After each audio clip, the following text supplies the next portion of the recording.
Bharatiya Janata party तो शुरू से ही धोखा देने का काम करते रही है। हमारे नेता कर्पूरी ठाकुर जी को भी धोखा दिया था और नीतीश कुमार जी को डर लग रहा है, हमको आश्चर्य लग रहा है कि जिसको हमारे नेता को जिसने धोखा दिया उस नेता को सत्ताच्युत करने का काम किया, उसके साथ आप गठबंधन बना लिए। बंगाल की खाड़ी में भारतीय जनता पार्टी को हम ढकेल दें, फेंक दें, इस उद्देश्य से चले जा रहे हैं, क्योंकि भारतीय जनता पार्टी एक बड़ी खतरनाक नमस्कार, आप न्यूज़ नेशन देख रहे हैं और मैं हूं आपके साथ वंदना। इस वक्त हमारे साथ बातचीत करने के लिए मौजूद हैं राजद के महासचिव श्याम रजक जी, और इनसे बात करते हैं कि सर क्या लगता है कि नीतीश कुमार को अब डर लग रहा है कि कहीं बीजेपी हमको बीच में ही कहीं मझधार में छोड़ दे। देखिए, भारतीय जनता पार्टी तो शुरू से ही धोखा देने का काम करते रही है। हमारे नेता कर्पूरी ठाकुर जी को भी धोखा दिया था और नीतीश कुमार जी को डर लग रहा है, हमको आश्चर्य लग रहा है कि जिसको हमारे नेता को जिसने धोखा दिया उस नेता को सत्ताच्युत करने का काम किया, उसके साथ आप गठबंधन बना लिए हैं और उसके साथ अब गलवैया बन करके आप उसकी स्टेपनी बाबू बन गए हैं। तो जब गाड़ी का चालक मूल टायर पर जितना दबाव देगा उससे कम दबाव देना होगा स्टेपनी पर, तो इनको लग रहा होगा कि हम पर दबाव अब ज़्यादा पड़ रहा है। तो दबाव जब ज़्यादा पड़ रहा है तो स्टेपनी तो सहेगा नहीं, और सहेगा नहीं तो फटेगा। तो इस बात का डर क्या, ये बात तो होना ही है, इस बात की वो उल्लेख कर रहे हैं। लेकिन बिहार सरकार से खुश होकर के अब यूपी की सरकार भी शराबबंदी पर पूरा जोर दी हुई है, क्या लगता है इसको? देखिए, शराबबंदी के हम सब पक्षधर रहे हैं। हम गांधी और अंबेडकर के अनुयायी हैं।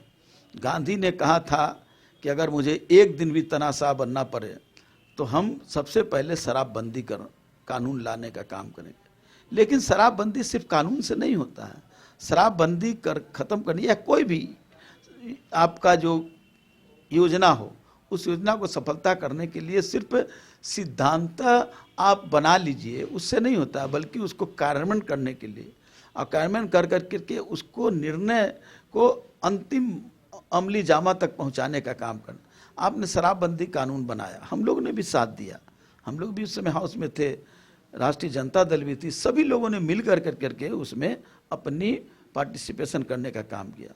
लेकिन आप जिस तरह से उसका कार्यरूप देने का काम किया है, ये कहा नहीं कि आज खुलेआम शराब बिक रहे हैं, आप कोई कार्रवाई नहीं कर रहे हैं, पुलिस थाने में शराब पकड़ा रहा है, आपके सचिवालय में शराब पकड़ा रहे हैं, आपके डिस्ट्रिक्ट कार्यालयों में और कई जगह आप देख रहे हैं कि शराब पकड़ा रहे हैं और शराब बिक रहा है। इस बात को हर आदमी जानता है, वो भी अपने दिल पर हाथ रख करके कहेंगे, वो मुख से नहीं कहेंगे लेकिन दिल पर हाथ रख करके अगर गांधी का शपथ लेकर के कहें तो उनको भी कहना होगा कि हाँ, शराब मेरे यहाँ बिक रही है।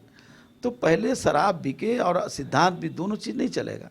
आप सिद्धांत बनाइए तो सिद्धांत को अमली जामा पहनाने के लिए वैसा कानून को, उसको कार्यरूप को और वैसा आप योजना बनाइए।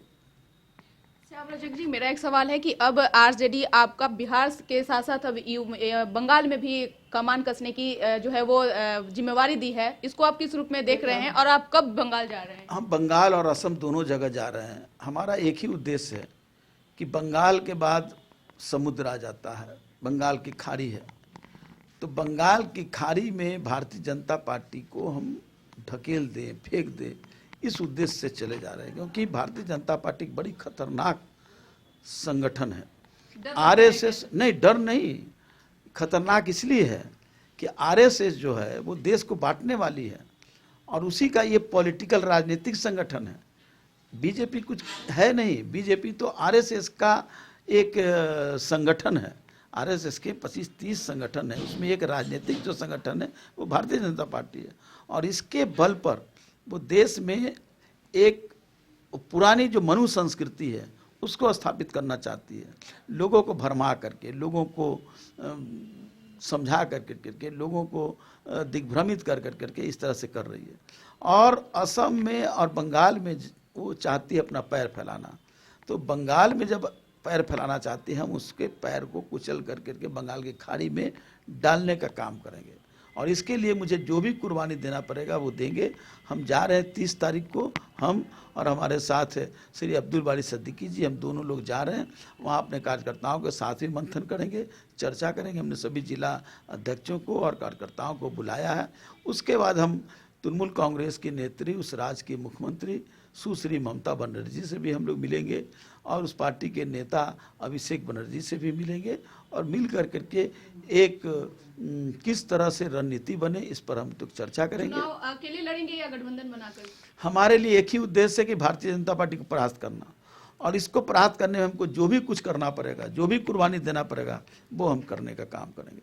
जी, मेरा एक आखिरी सवाल है कि लालू प्रसाद यादव जी का तबीयत खराब है और तेजस्वी यादव लगातार अभी उनके साथ हैं। ऐसे में जो यात्रा निकालने वाले थे, तो क्या वो असफल मानी जाएगी या फिर से वो? नहीं, असफल नहीं है। हमारा उद्देश्य तो है, हम यात्रा भी हमारा कार्यक्रम है। हमारा कर्पूरी ठाकुर जी के बाद जो किसान जो जागरण सप्ताह जो मना रहे हैं, वो भी हमारा कार्यक्रम चल रहा है। हमारे नेता लालू यादव जी एक विचार है और उनकी आज बहुत ही तकलीफ में है। डॉक्टर लोग इलाज कर रहे हैं, हमारे नेता, हमारी नेत्री, सब लोग वहाँ, उनके परिवार के लोग हैं।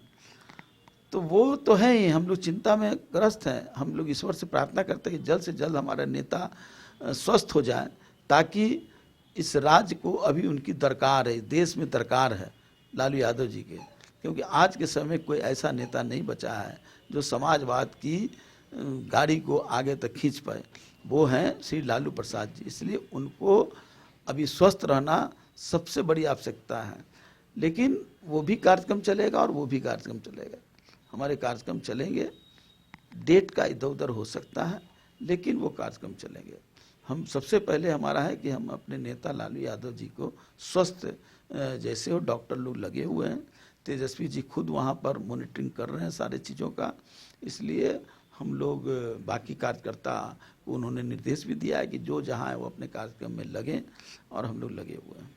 बहुत बहुत शुक्रिया। तो आप सुन रहे थे कि क्या कुछ कह रहे थे श्याम रजक जी। तो बहरहाल इसमें इतना, इस खबर में बस इतना ही। आप देखते रहिए न्यूज़ नेशन। धन्यवाद।